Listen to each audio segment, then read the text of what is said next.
खासै भनिहाल्नुपर्ने कुरा त होइन यो, तर अब आधा आधा दर्जन गोल हानिसकेपछि यसो 1-2 शब्द प्रशंसा गर्नै पर्यो। जडियाहरू हुन्छ नि, जडियाहरूले के भन्छ भने बरु मरिन्छ, रक्सी खानु छोडिँदैन।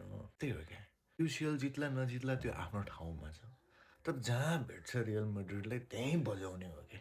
क्वार्टर फाइनलको फर्स्ट लेगमा आफ्नो घरेलु चिर प्रतिद्वन्दी रियल मैड्रिडलाई 6 गोल हानेछ। अब भुल्नु हुँदैन नि, 2 गोल फर्काएको पनि छ।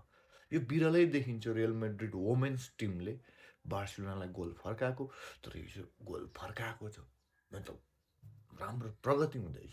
एनिवेज बधाई छ बार्सिलोना वोमेन्स टिमलाई, अनि रियल मैड्रिड वोमेन्स टिमलाई पनि मतलब बेटर लक नेक्स्ट टाइम होइन। मतलब सेकेन्ड लेगमा नि यस्तै हुन्छ, मलाई थाहा भइसक्यो।